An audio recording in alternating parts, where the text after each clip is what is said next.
What's up, people? I'm Shaggy, the opinionated hippie, currently ranking and briefly discussing the King Crimson live albums. This is the part two, the top 10. Previously did the bottom 9. I'm including 19 live albums by my count. Most of these are pretty like mainstream released, not doing the massive box sets, not doing the collector's club, not doing anything that was released through a very like particular platform. I think these are generally, maybe two of them aren't, but these are generally the like mass releases. I did make a mistake in the previous video. Someone pointed it out in the comments, so thank you, in discussing the fact that it really isn't until the current era that singers are singing songs from all eras, other than, say, 21st Century Schizoid Man, which has been common throughout except for the 80s. Usually if they covered a previous band, it was instrumental material. But John Wetton did sing Cat Food. He did it better than anybody else because he is John Wetton. I'm realizing I'm a huge John Wetton fan. I went back and listened to Asia's first two albums because of a comment that was made, I think by Bob. Thank you, Bob. And for some reason, I really liked that second Asia album way more than the first. Those are the only two I like. I tried to listen to the third, was immediately done with him. But those are just my brief thoughts on Asia. But I really like John Wetton's voice. So anyways, he sings Cat Food. So there is also that bleed over. I'm sure there's other examples of it. But for the most part, each singer just kind of sang things from their own era. With exceptions, because it's not a rule if there's not exceptions, right? Anyways, yeah, that's it. So these are my top 10. And then afterwards, I'll ask you to leave your top 10. I'm going to disappoint people because in that previous video, people were making guesses as to what my top like 3 and 4 were going to be. Yeah, I'm going to disappoint the people. Sorry, but yeah.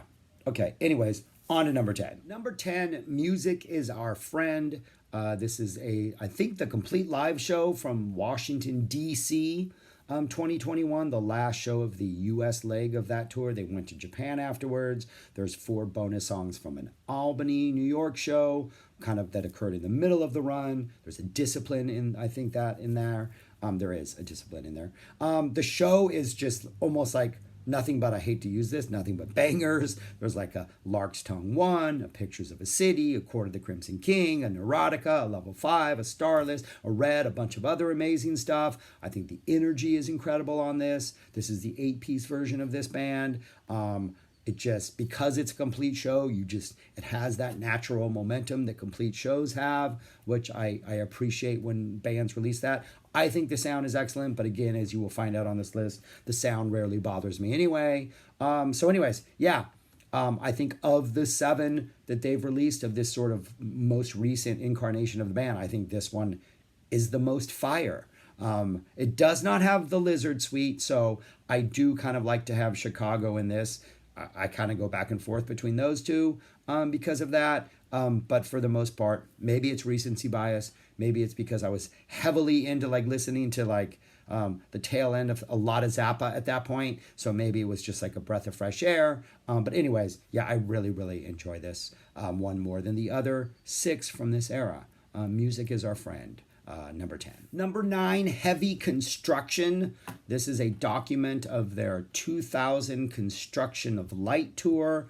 Not a big fan of that material. It was the bottom end of my sort of album era list. And so I think the only thing on here, other than a nice cover of Heroes and some really good improvisation, I think it's all material from Construction of Light and Vroom. I don't even think there's any 80s material on here at all. So it's just those 2 albums, obviously heavily represented, but improv.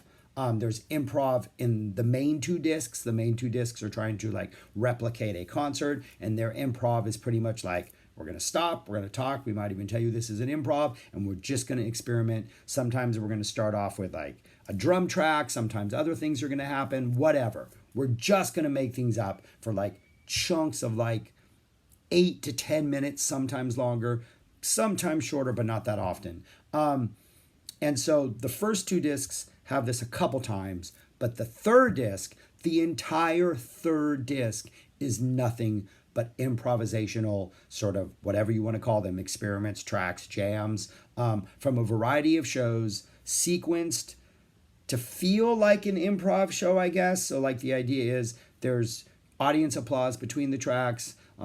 So, it's not like they segue one into another, but in the liner notes, I guess they're trying to say, like, if we did an improv show, this is, how we would organize it. We would try to do this early and then this in the middle. So that to me is one of the best single CDs in the entire King Crimson catalog, is this entire disc of just improvisational material. That King Crimson sort of weird, abstract Zappa synclavier improvisation that sometimes is jammy, sometimes is disjointed, sometimes is atmospheric, sometimes is, it's just, I don't know, amazing stuff. Mastelato on drums, ridiculous. He has so many different like textures and sounds and just vibes that he creates. I think he is the standout in a lot of these, but the jams are just ridiculous. So yeah, if you like King Crimson's sort of improv, the third disc, I think, is one of the best things on here. Like, I think I would have bumped this higher if it had just been the third disc and not the other two songs, just because I tend not to ever want to listen to those because I'm not a big fan of that material as much. But that third disc, fantastic. Yeah, Heavy Construkction, number 9. Number 8, USA. I'm not even going to discuss the 29 different variations and versions of this album that exist. Yes, I was purposefully exaggerating, so you don't need to correct me in the comments.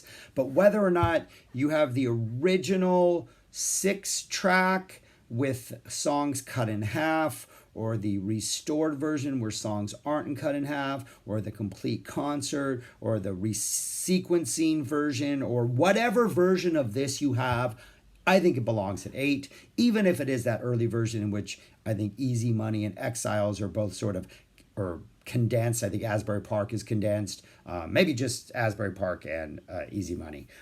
Maybe not Exiles. But anyways, this is material from the June 74 band, that last band before the long hiatus in the late 70s. This is all material from Starless in the Bible Black and Lark's Tongue with an improv in there. It's all recorded at Asbury Park with one other location, unless you get the recent version, which is just the complete Asbury Park show, where there is a version of it that is the complete Asbury Park show. Bonus tracks were eventually added. Fracture and Starless. 21st Century Schizoid Man is in there. There's a version in which 21st Century Schizoid Man is the last track of the original LP with the bonus tracks, and there's a version which 21st Century Schizoid Man gets moved down to the encore and Fracture and Stardust move up. But anyways, whatever version you get of this, this is the June 74 band. Wetton, Bruford, Fripp, Cross, you can't go wrong with it. This music is fantastic. This is them at their heaviest, rawest, edgiest, just, yeah, this is when they're at their best. USA, and it's got Lark's Tongue 2, Lament, Exiles, a jam called Asbury Park, Easy Money, 21st Century, Fracture, Starless.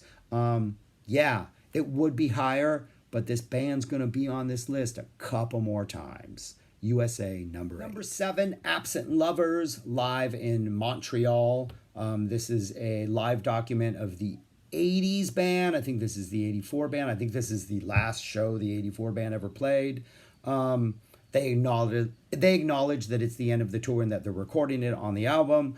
This is essentially the best of the 80s. Like, handpick your favorite songs from the 3 80s albums. They're performed live here. It sounds great. The performances are great. They also do Red, which sounds amazing. Yeah, it's just an all-around ridiculously live capturing of the 80s band. If I like the 80s band more, or if there was more improv on here, because as you will see soon, I really like King Crimson improv. I did think I mentioned that earlier.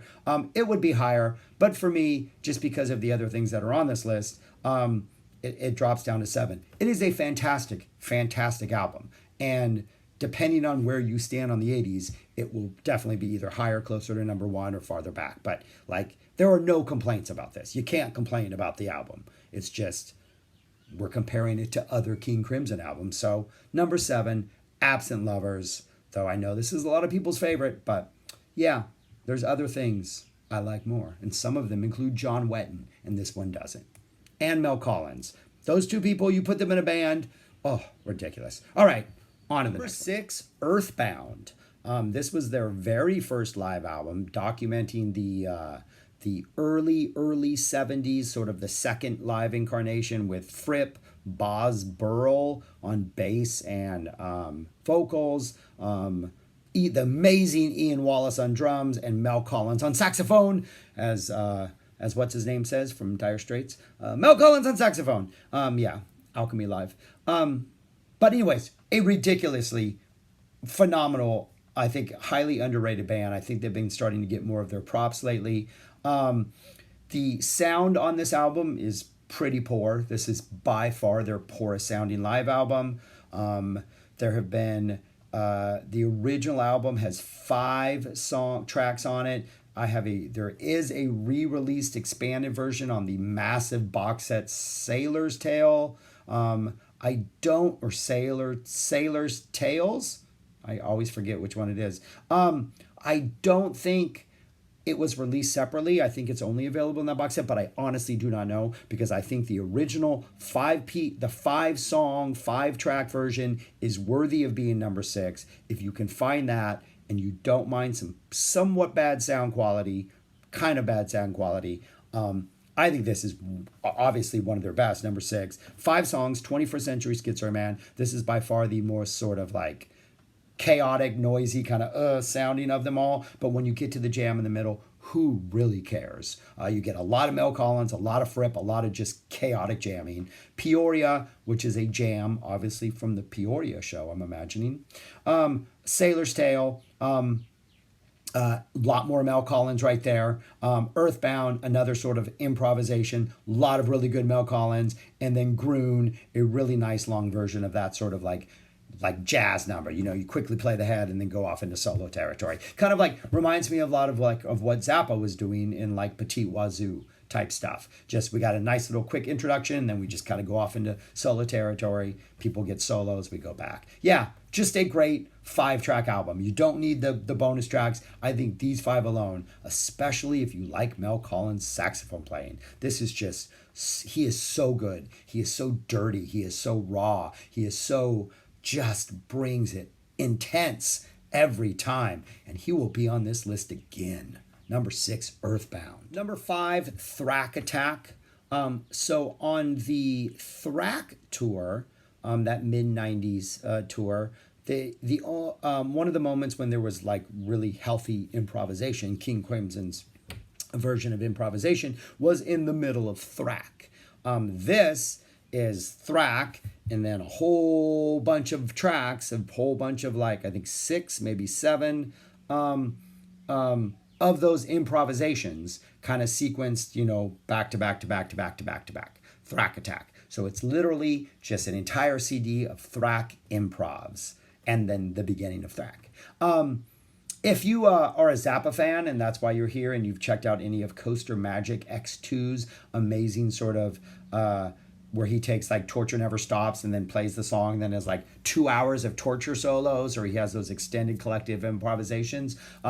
He commented a while back that this was the inspiration for this album. He had not heard the album, I think he said, but he had read about it, and so then he did that with Zappa. But anyways, if you like improvisations, like, I don't think you can go wrong with this album. It is just so amazing to immerse yourself in so many like, this band does such a good job of like each of their sort of, every King Crimson band does this, but each of their improvisations is just this own little like world within its own, and like just vibes and the sounds, and it's like a synclavier piece from Zappa, like this, they create these weird atmospheres because they're, using electronics to alter the sound of their instruments, shamelessly, and it's a beautiful thing. But yeah, this is just, I think it's like an hour worth of just improv out of one song on pretty much one era of King Crimson. Yeah. So, and this is the double trio era. So you have the 2 drummers, you have the 2 bass players, Trey Gunn, whatever he was really playing,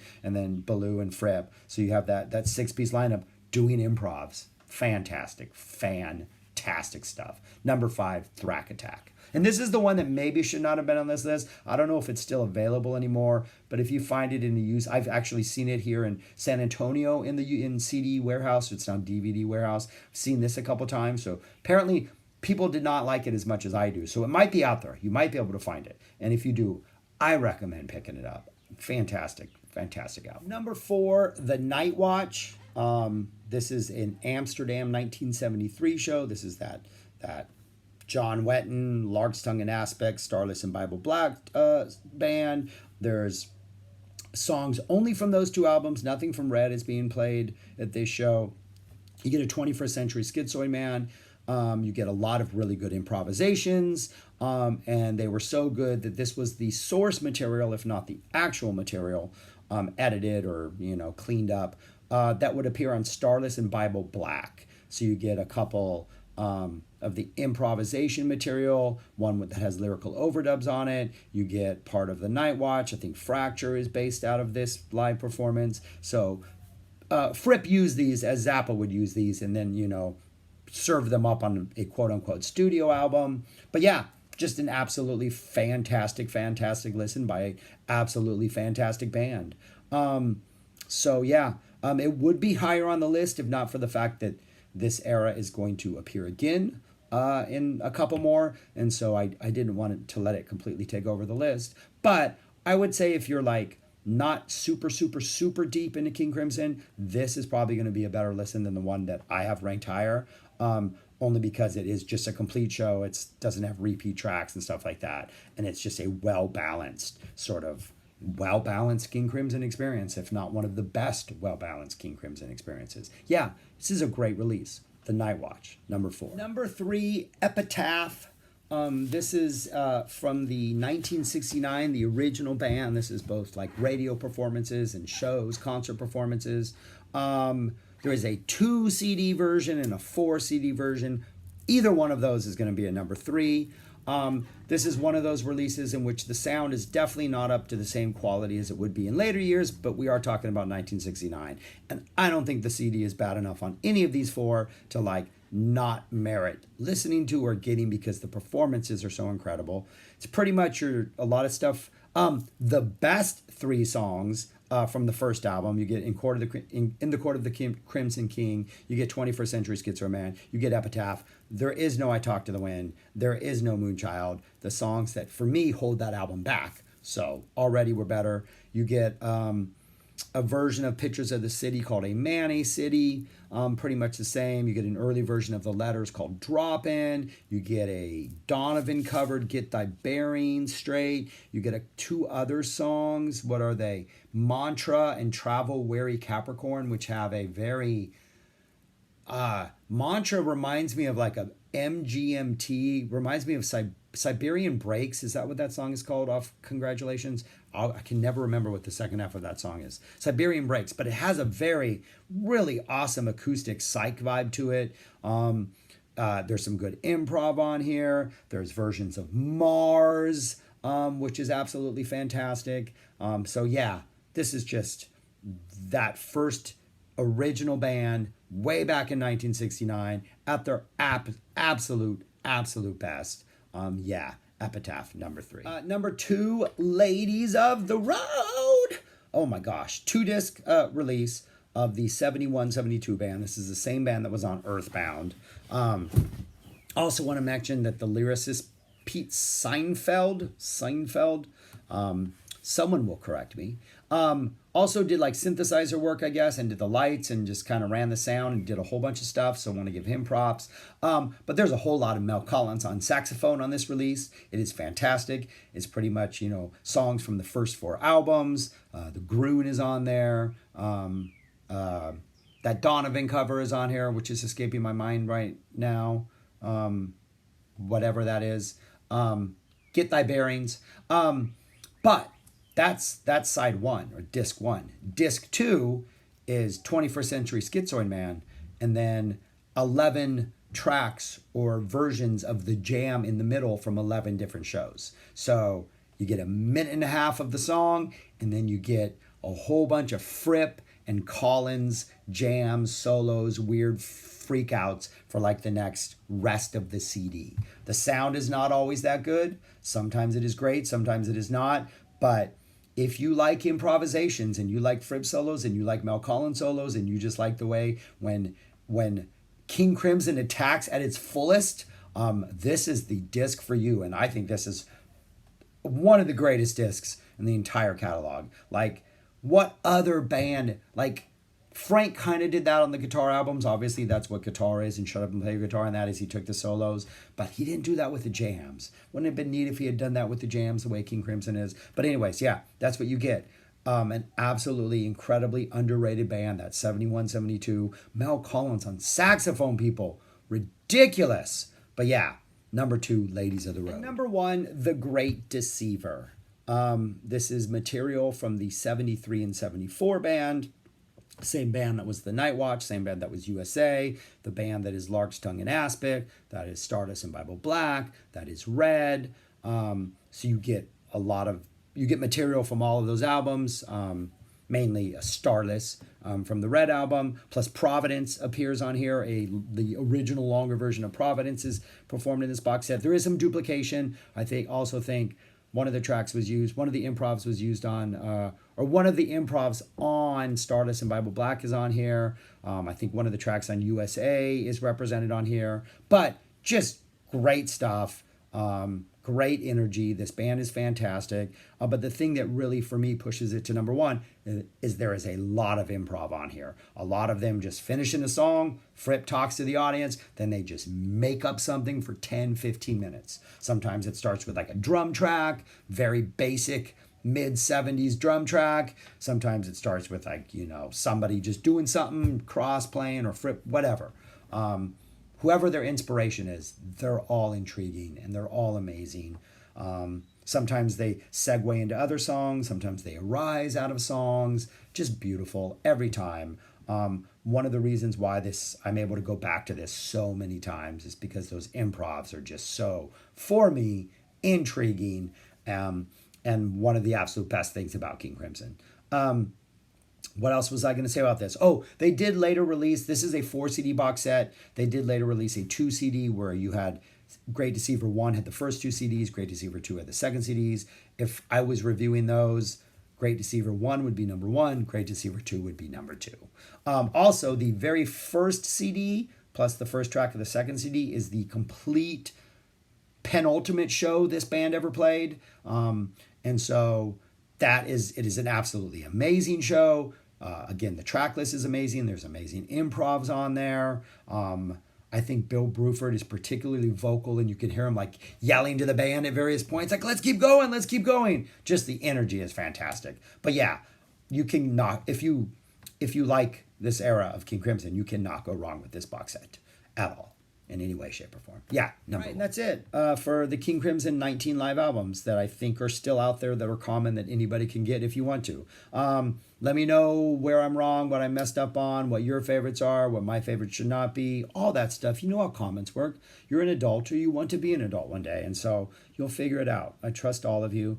So I'm done with King Crimson for a while, which is crazy. I'm going to jump into some Dylan, a lot of Dylan, and then I'm going to eventually go back and maybe address those Collectors Club albums, because, man, I've been listening to some of those recently and revisiting those, and yes, some of them have been, like, sourced for other material or used on box sets and stuff, but still, they're really good. A really awesome release series that King Crimson did. But anyways, I'm done. I'm just yapping now. Thanks for watching. Comment, subscribe, like, share, all that stuff. Whatever. Just be you, people. Just be you. Peace.